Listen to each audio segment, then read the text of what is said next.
My name is Laura. I'm 27 years old now, but for most of my life, I felt like the shadow of someone else's spotlight. I grew up in a small town in Texas, the kind of place where Friday night football was religion and everyone knew your business before you even finished living it. My family wasn't rich, but they weren't struggling either. We had a comfortable house, a backyard big enough for summer barbecues, and a garage my dad practically lived in. He was a practical man, proud of his calloused hands, and he expected his children to be practical too.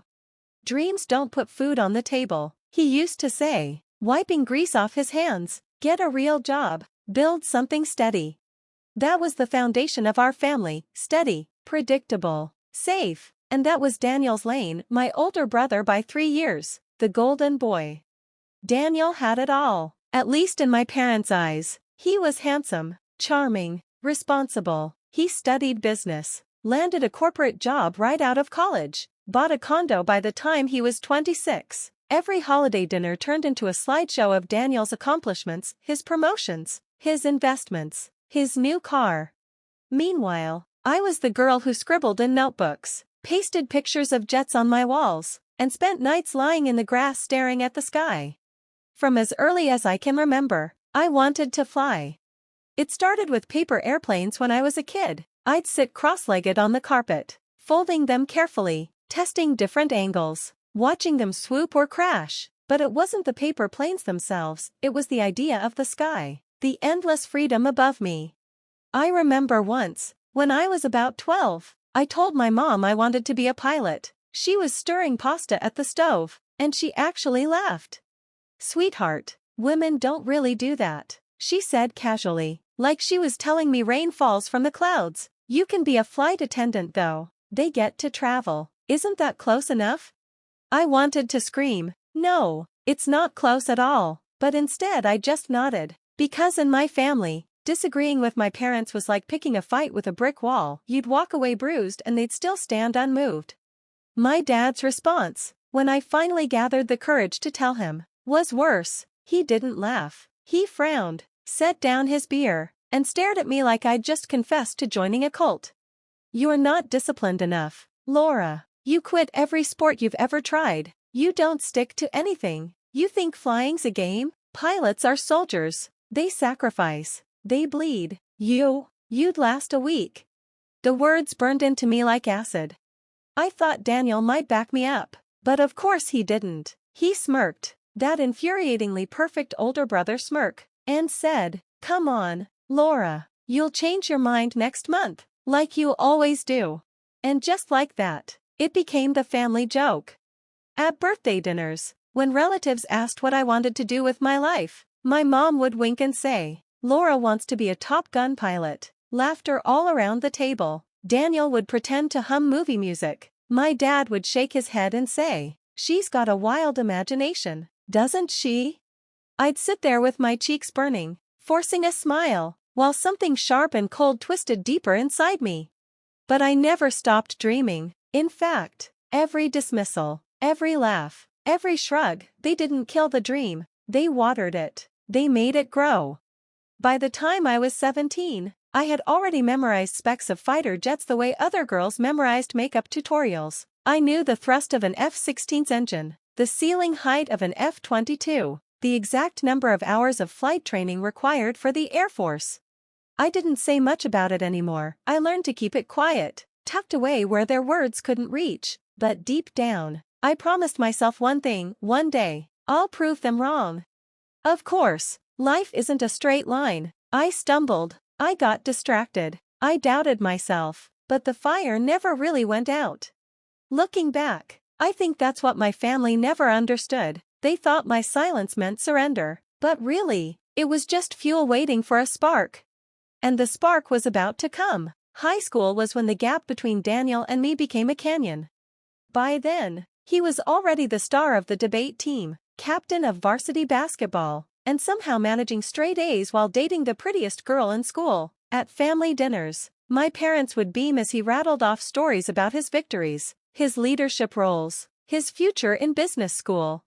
And me? I was the kid with a messy desk, grades that were fine but not Daniel level, and a reputation for being a daydreamer. Teachers called me bright but distracted. My parents called me unfocused. Daniel called me hopeless. It wasn't that I was lazy, I just didn't care about the things everyone else seemed to worship. Balancing chemical equations bored me to tears. But give me a documentary about aerial combat or a book about women in the Air Force, and I'd devour it like oxygen. I remember one night at dinner, I must have been 16, I brought up this story I'd read about a female fighter pilot who flew combat missions overseas. My eyes lit up as I described her grit, how she had broken through walls of doubt and sexism to earn her wings. Isn't that amazing? I said, almost begging them to see what I saw. Daniel snorted into his mashed potatoes. Yeah, amazing that anyone would be crazy enough to let you near a jet. My dad laughed. My mom gave that pitying smile that said, "We love you, but we don't take you seriously." "Laura, sweetheart," she said gently, "why don't you focus on something practical? You're good with people. You'd make a great teacher, or a nurse, something stable." Stable, my dad echoed, as if stamping the word into stone. I sat there, pushing food around my plate, my throat tight. Every time I opened my mouth about flying, I ended up feeling smaller. So I stopped bringing it up. Instead, I threw myself into anything that felt like a step toward independence. I got a part-time job at the grocery store, saved every dollar I could, and spent nights researching Air Force requirements under the covers on my phone. My room was plastered with sticky notes, workout goals, study schedules, motivational quotes scrawled in messy ink. But outside that room, I played the role they expected: smiling daughter, quiet sister. Daniel thrived in his spotlight. College applications rolled in for him like golden tickets. When he got accepted into a prestigious business program, my parents threw a celebration dinner. My mom baked a cake with his college logo on it. My dad gave a toast about the pride of the family, and the whole night was just story after story about how bright his future was. At one point, one of our uncles asked, "And what about you, Laura? What's next?" I froze. My fork clinked against my plate. I wanted to say, "I'm going to fly. I'm going to make it to the Air Force. You'll see." But Daniel leaned in with a smirk and said, "She'll probably still be figuring it out when I graduate." The table erupted in laughter. Even my parents chuckled. I laughed too. That fake, tight laugh you do when your skin feels like it's on fire and you can't let them see the tears in your eyes. But when I went to my room that night, I stared at my wall of sticky notes and clenched my fists until my nails dug into my palms. One day, I promised myself, one day, they'll choke on their laughter. Still, doubt crept in like smoke. What if my dad was right? What if I was just a quitter? What if the Air Force chewed me up and spat me out? What if I failed and proved them all right? That fear haunted me through graduation. While Daniel shook hands with principals and posed with honor cords, I walked the stage quietly, my parents clapping politely but without that swelling pride they'd shown for him. Afterward, my dad put an arm around Daniel's shoulder and said, "Son, you're going to go far. You make this family proud." To me, he just said, "Don't drift too much, Laura. Find something steady." Steady, always steady. But deep inside, something had snapped. I was tired of steady, tired of practical, tired of being told who I was and who I wasn't. By the time I turned 18, I made a choice that would change everything. I walked into the Air Force recruiter's office. And I didn't tell my family a damn thing. The Air Force recruiter's office smelled like stale coffee and determination. Posters of jets lined the walls, their sleek silhouettes slicing across blue skies. The man behind the desk, broad shoulders, clean-cut hair, leaned forward as I signed my name on the enlistment paperwork. "You sure about this?" he asked, scanning my hesitant handwriting. I nodded, though my stomach twisted, more sure than I'd been about anything. For once, that was true. Walking out of that office, papers tucked into my bag, I felt both invincible and terrified. I was finally doing it, taking control, but the reality of what came next lingered like a storm on the horizon, telling my family. I avoided it for weeks. I went through physical exams, aptitude tests, early training schedules, all behind their backs. But the day the acceptance packet arrived in the mail, there was no hiding anymore. I came home to find my dad in the garage, wiping oil from his hands. My mom was in the kitchen, humming as she chopped vegetables. Daniel was sprawled on the couch, scrolling through his phone.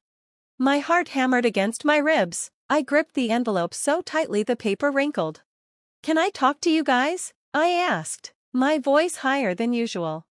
They all looked up, curious but casual. Just another one of Laura's announcements, probably. I laid the envelope on the table. "I got in. To the Air Force." Silence. For a moment, it was like the air had been sucked out of the room. Daniel was the first to react. He burst out laughing. Not a chuckle, a full, loud laugh that bent him forward. "You?" he wheezed. "The Air Force? What? Are you serving coffee at the base?" My cheeks burned. "No, Daniel. I'm training to be a pilot." That made him laugh harder. He slapped the couch, nearly choking. My mom frowned, setting down the knife. "Laura, be serious." "I am serious." My voice shook, but I forced the words out. "I've been accepted. I leave in 3 months." My dad's face darkened. He set his rag down slowly, deliberately, like he was trying to control his temper. "Laura," he said, his voice low, "do you have any idea what you're doing? This isn't a game. This isn't some college club you can quit when it gets hard." "I'm not quitting this," I snapped, surprising even myself. "This is what I want. It's what I've always wanted." Daniel snorted. "Yeah, until you realize you can't hack it. You'll wash out before the first real test." "Shut up, Daniel." I turned on him, my fists clenched. "Not everything's about you and your perfect little life." "Hey," my dad's voice cracked like a whip. "Don't you raise your voice in this house." I swallowed, my chest heaving. My mom rubbed her temples, her voice weary. "Laura, why are you doing this? You could go to community college, study something useful, nursing, teaching. You're good with people, honey. Why throw yourself into this?" "Because it's mine," I said, softer now but firmer. "This isn't about what's safe or steady. It's about what I want. For once, I want something that's mine." My dad's jaw tightened. His next words cut deep. "You'll embarrass yourself, and us. Do you really want the whole family knowing you quit the Air Force after 2 weeks? Because that's what will happen. You don't finish things, Laura. You never have." Something inside me cracked. I felt the sting of tears, but I refused to let them fall. Not in front of him. "I'll finish this," I said through clenched teeth. "You'll see." Daniel smirked, shaking his head. "This is going to be hilarious." I grabbed the envelope off the table and stormed to my room, slamming the door behind me. My chest rose and felt like I'd just run a marathon. For hours I lay on my bed, staring at the ceiling, their words replaying over and over in my head. The laughter, the doubt, the certainty that I would fail. But beneath the hurt, something else burned hotter: defiance. If they wanted me to fail, I would drag myself through hell just to prove them wrong. And hell was exactly where training would take me. The first week of training nearly killed me. I thought I was prepared: months of running laps in the park, push-ups in my room, late nights studying flight manuals under a dim desk lamp, but nothing could have prepared me for the reality of it.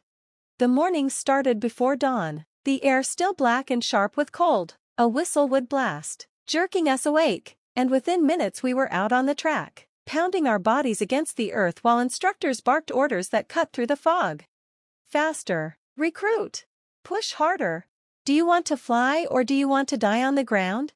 I'd run until my lungs screamed and my vision blurred, my muscles burned, my hands blistered from pull-ups, my knees bruised from crawling through dirt. At night, lying on the stiff cot, I'd stare at the ceiling, my whole body trembling. My mind would whisper my dad's voice: "You'll quit. You always quit." And sometimes, I believed him. One morning, about 2 weeks in, I collapsed during drills. My legs gave out, my chest seized, and I hit the ground hard. Dust filled my mouth as I gasped, humiliated, while the others surged ahead. The instructor loomed over me, his shadow long against the dirt. His voice was a low growl. "You think this is a joke, recruit? You think jets fly themselves? If you can't hack it here, pack your things and get out." Shame burned hotter than the Texas sun above me. That night, I sat on the edge of my cot, tears rolling silently down my face. I thought about calling home. Maybe my mom would comfort me, tell me it was okay to quit, that they'd still love me. Maybe I could go back, pretend this was just a phase. But then I pictured Daniel's smirk, my dad's disappointed glare, the laughter, the whispers. She'll never last. She'll never make it. My hands clenched into fists. No, I wasn't giving them that satisfaction. If I had to drag myself through the mud until my body broke, I would. And then, just as I steadied myself, another betrayal came. One night after lights out, I overheard two recruits whispering in the bunks nearby. "She's not gonna make it," one of them muttered. "Laura's dead weight. Did you see her today? Collapsed like a rag doll." The other snickered. "Bet she's here because she thought it'd be cool to play pilot. She doesn't have what it takes." They didn't know I was awake. They didn't know their words stabbed deeper than any bruise. I buried my face in my pillow, shaking, rage and humiliation battling inside me. It was like my family's voices had followed me here, multiplying, circling me like vultures. But beneath the pain, a flicker of fire remained. A whisper in my own voice this time, "Prove them wrong." The next morning, I dragged myself out of bed before the whistle. I ran extra laps, ignoring the ache in my legs. I stayed behind after drills, repeating push-ups until my arms trembled. When I thought I had nothing left, I pushed one more time. Some days, I still failed. I still stumbled. I still heard the snickers. But I started to notice small victories, too. The instructor nodding when I pushed past my limits, the way my mile time dropped, the moment I didn't collapse when others did. It wasn't glamorous, it wasn't cinematic, it was blood, sweat, and grit. But slowly, I felt something shift. One night, after another grueling day, I caught myself smiling. My hands were raw, my body ached, but for the first time, I felt strong, not perfect, not unbreakable, but strong enough to keep going. And in that strength, I found something I'd never felt before: belief. Not my dad's belief, not Daniel's, not anyone else's, mine. The thought hit me like a bolt of lightning: maybe I really can do this.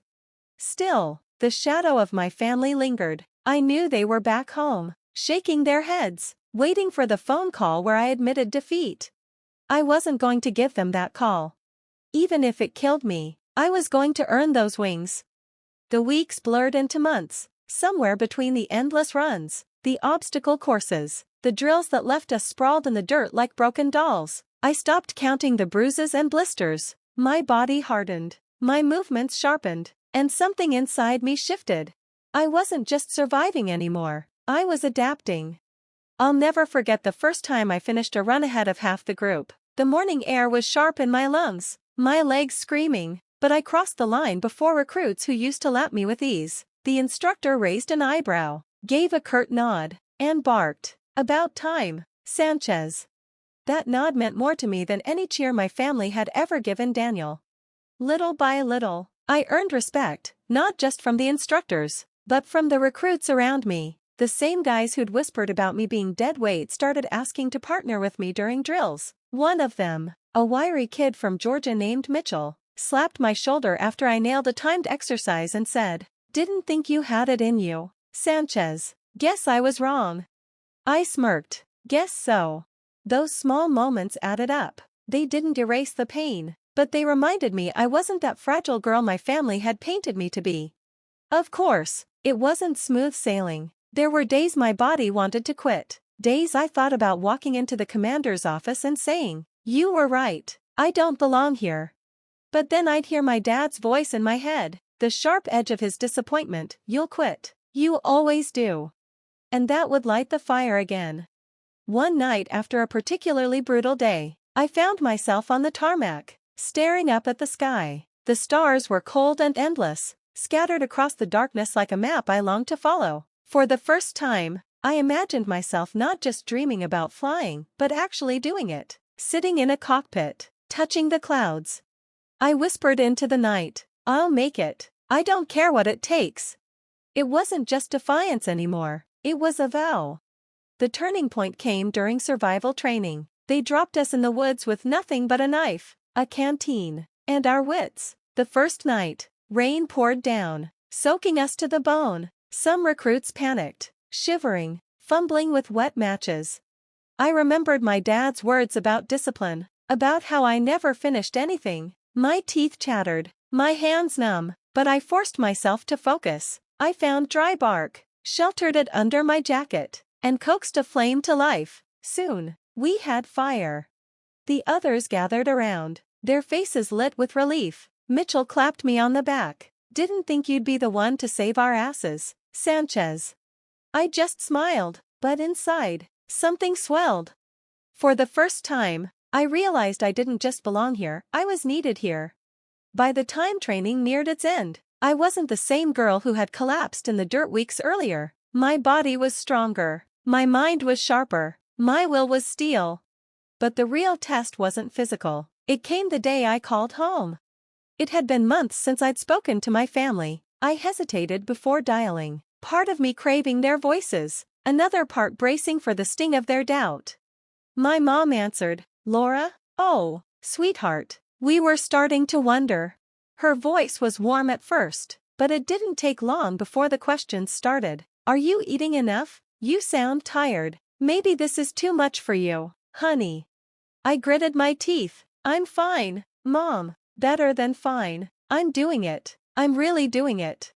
She sighed, the way she did when she thought I was being stubborn. "Well, I just hope you know what you're getting into. Your father says." "Of course, my father." I didn't even let her finish. "Tell Dad I'm not quitting. Not now. Not ever." There was a pause, then her quiet voice, "We'll see. We'll see." I hung up, my hands trembling, not from weakness, but from fury. Even after everything, they still didn't believe me. But you know what? That was okay, because I finally believed myself. Graduation day smelled of sweat, starch, and fresh-cut grass. Rows of recruits, no, airmen now, stood at attention on the parade field. Uniforms pressed sharp enough to cut glass, boots polished to a mirror shine. The sun was merciless, baking down on us, but none of us flinched. This was the day we'd clawed our way toward for months.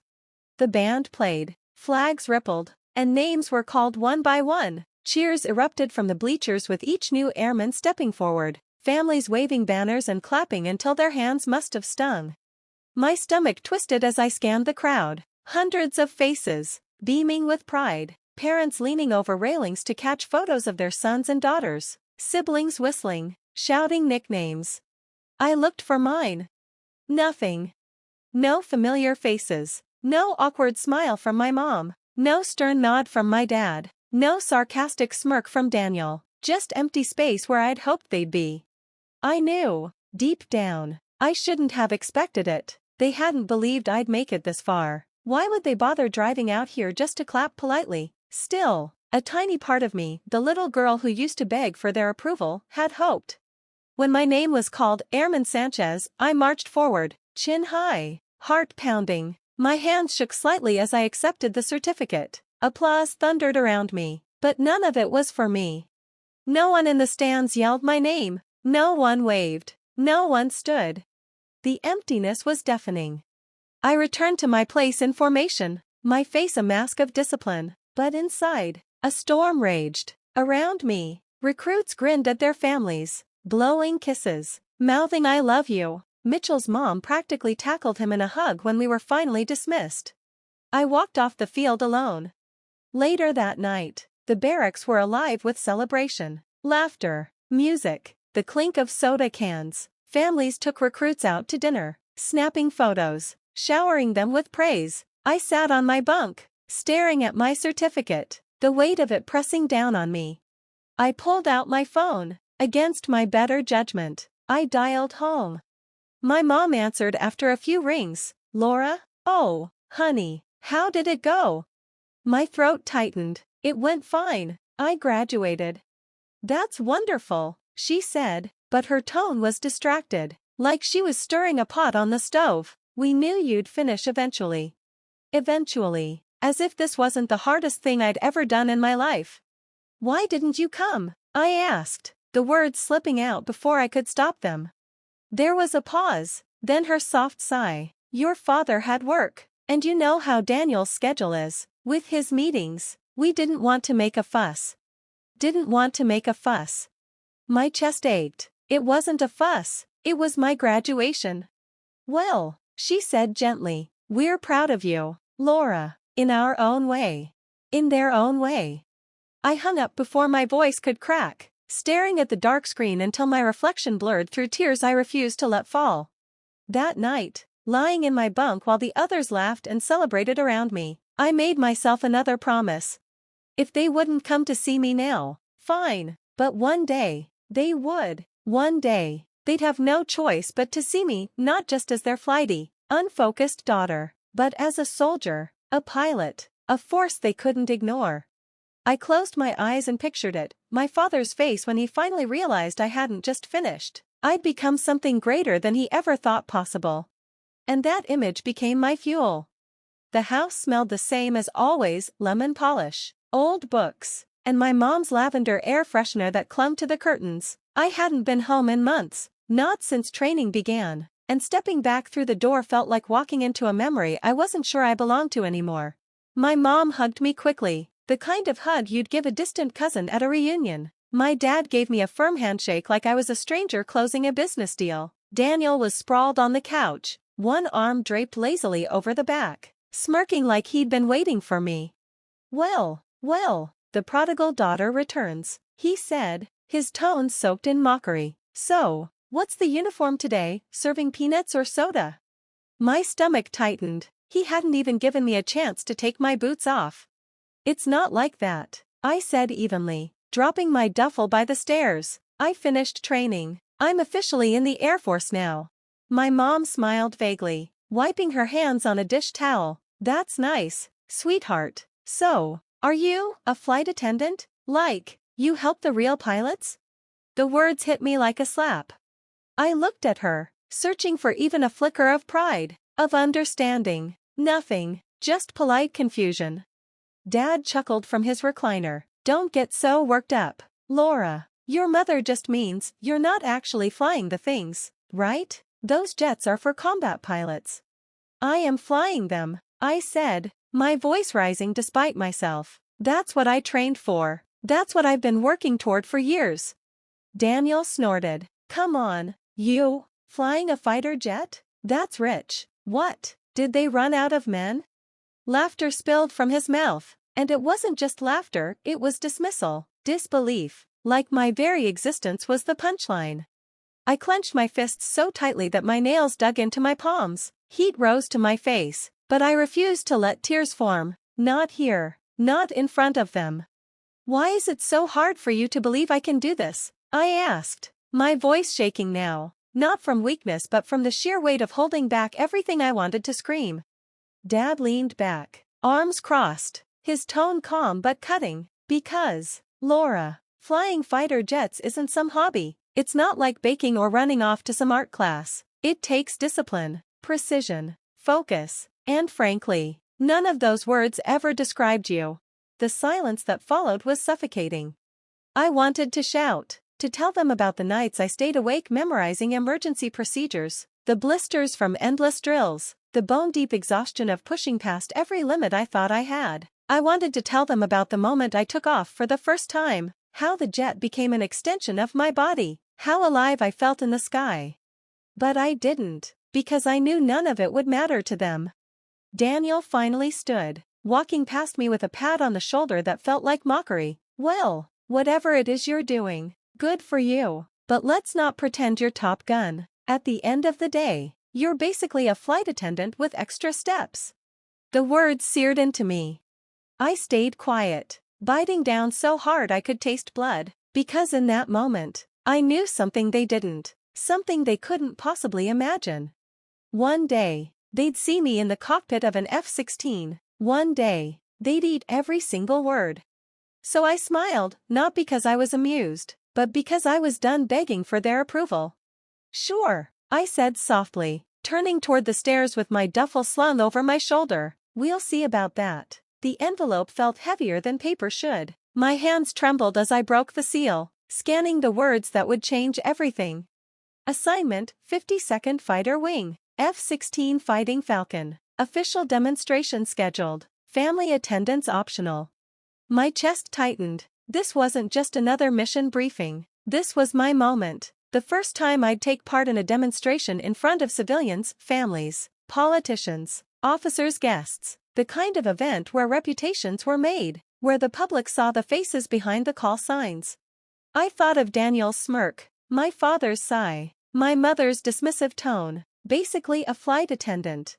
No, not anymore. 4 weeks. I prepared like my life depended on it, because in some ways, it did. Every training sortie, every simulation, every debrief, I gave it everything I had. Sweat soaked through my flight suit daily, but I didn't care. Each step, each drill, brought me closer to the moment I'd prove them wrong. Then, against my better judgment, I did something reckless. I mailed them invitations. Not handwritten letters, no, I wasn't that sentimental. Just the official event program, with my name circled in black marker, Captain Laura Sanchez, F-16 demonstration pilot. I didn't add a note, didn't beg, didn't explain. If they came, fine. If not, I'd still fly. But if they did show up, maybe, just maybe, they'd finally see me. The night before the event, I lay in my bunk staring at the ceiling, the hum of the bass faint through the walls. My stomach churned with equal parts excitement and dread. What if they laughed it off? What if they didn't believe the program was real? What if they showed up and still managed to dismiss it, like they always did? I turned on my side, clutching my dog tags until the edges dug into my palm. No matter what happens, I told myself, I'm not flying for them, I'm flying for me. Morning came fast, the base buzzed with energy, families arriving in cars and buses. Children waving little flags, spouses snapping pictures by static displays. I stood in my flight suit, helmet tucked under my arm, trying not to scan the crowd but failing anyway. And then I saw them. My mom, in her floral blouse, clutching her purse like armor. My dad, in a pressed shirt, arms crossed tight, scanning everything with his usual critical eye. And Daniel, hands in his pockets, sunglasses on, smirking as if this was all some elaborate prank I'd roped them into. My heart skipped, then steadied. They came. I walked toward them, boots crunching against the pavement. My mom smiled faintly. Dad gave me a stiff nod. Daniel just raised his eyebrows. So, he drawled, "This is the big show? Hope you practiced your drink service." I didn't take the bait, not today. Instead, I smiled, a calm, confident smile that I knew unsettled them. "Watch closely," I said, "you might learn something." Their confusion was almost satisfying enough, but not quite. I wanted the silence, the shock, the moment where words failed them completely. As I strapped into my jet minutes later, the canopy lowering with a hiss, I let their faces fade from my mind. This wasn't about revenge anymore. Not entirely. This was about me becoming who I'd fought to be all along. The engine roared to life. The runway stretched out like a challenge I was finally ready to answer. And as the tower cleared me for takeoff, I whispered to myself, "Let them call me a flight attendant now." I pushed the throttle forward, the beast leapt beneath me, and the ground, the doubts, the laughter, the whispers, fell away. The air shimmered with heat waves rising off the tarmac as I taxied into position. My hands rested steady on the controls, but inside, my pulse was a drumbeat. Beyond the barriers, the crowd buzzed with anticipation, civilians craning necks, officers in dress uniforms standing with arms folded, children hoisted onto shoulders, flags fluttering in the wind. I could almost feel my family's eyes on me, my mom clutching her purse tighter, my dad's skeptical gaze, Daniel's mocking smirk. They were out there somewhere, waiting to see me stumble. Not today. Eagle 1, cleared for takeoff. The tower's voice crackled in my headset. I pushed the throttle forward. The engine thundered, the kind of sound that shakes the air itself. The jet surged down the runway, pressing me into my seat. In seconds, the ground blurred, the nose lifted, and the world dropped away beneath me. The sky opened up like it had been waiting just for me. I pulled hard on the stick, climbing into a vertical ascent that made the crowd below gasp. My body strained against the G-force, But training kicked in, I breathed steady, muscles locked, vision sharp. At the top of the climb, I rolled inverted, hanging upside down for a heartbeat before diving, slicing through the sky like a blade. The roar of the jet was deafening, even from inside the cockpit. I imagined what it must sound like on the ground, the sheer power, the raw defiance. I flipped into a series of rolls, clean, precise, perfect. Then a knife-edge pass, the jet screaming by the stands so low that hats flew off and children squealed in awe. And then came the finale. The maneuver every demonstration pilot dreads and lives for, the high G turn into a vertical spiral, climbing and twisting in a move that demands every ounce of control, every nerve steady, every muscle locked. I could feel the jet resisting, fighting gravity, the air itself clawing at the wings, my vision tunneled, edges darkening, but I held on, pushed harder, climbed higher. At the top, I leveled out, inverted again, and soared past the stands with a thunderous roar. The crowd erupted, cheers, applause, whistles piercing the roar of the engine. From above, it was a sea of waving arms and tilted faces. But I only looked for 3. My mother's hands were pressed to her mouth, eyes wide and glistening. My father, stoic, unshakable, was standing, his arms no longer crossed but at his sides, shoulders rigid, eyes locked on me like he was seeing me for the very first time. And Daniel's smirk was gone, his sunglasses had slipped down his nose, his jaw slack, expression stunned and unguarded. That was the silence I'd been waiting for. The one where every insult, every doubt, every laugh died on their tongues. I banked hard left, circling the field one last time before bringing the jet down smoothly. Wheels screeched against the runway, the machine slowed, and I guided it back to its place on the line. When the canopy lifted, the roar of the crowd hit me full force. I pulled off my helmet, sweat dampening my hairline, and climbed down the ladder. My boots touched the ground, and I stood tall, flight suit clinging to my frame, sunlight glinting off the polished jet behind me. For the first time in my life, I didn't care if they clapped or sneered, if they hugged me or turned away. I had flown not just for them, but for me, for the girl who once sat in her bedroom tracing fighter jets in a notebook, dreaming of a sky no one believed she could ever touch. Still, as I met my family's eyes across the barrier, I let myself savor the moment. Because they finally knew. I wasn't a flight attendant. I was a fighter pilot. And the sky had been my witness. That night, after the crowds had gone home and the jets had been rolled back into their hangars, I sat alone on the flight line. The world was quiet except for the distant hum of cooling engines and the whisper of wind across concrete. The sky above was deep and endless, stars scattered like salt across black velvet. I thought about everything that had led me here, the nights I cried myself to sleep after my father's cutting words, the times Daniel mocked me until my face burned, the moments I nearly gave up because no one believed in me. And then I thought about the girl I used to be, the one who drew fighter jets in the margins of her school notebooks, the one who stayed up late reading about aviation when her friends were out partying, the one who told her family her dream and was laughed at. That girl deserved better. She deserved to know that even if the people closest to her couldn't see her worth, it didn't make her worthless. She deserved to know that strength doesn't come from proving others wrong, it comes from proving yourself right. When I saw my family's faces in the crowd today, frozen in disbelief, I'll admit it felt good. There was a sharp, satisfying sting to it, like slamming a door that had been left open too long. For once, I had been the one with the last word, without even speaking. But after the adrenaline faded, I realized something even more important. I hadn't flown that jet for them. I had flown it for me. Because the truth is, revenge is hollow if it's the only thing keeping you in the fight. If you spend your life chasing approval, even the sweetest victories will taste bitter. What mattered wasn't that my family finally shut up, it was that I no longer needed their voices to measure my worth. The lesson hit me harder than any G-force ever could. Sometimes, the people you love the most will never understand your dream, and that's okay. Your dream doesn't need their permission to exist. When I finally walked back toward the barracks, the night air cool against my skin, I felt lighter than I ever had. My family might never clap the loudest for me, and maybe they'd never tell me they were sorry for doubting me, but I didn't need them to. because the sky had already given me the only validation I'd ever need.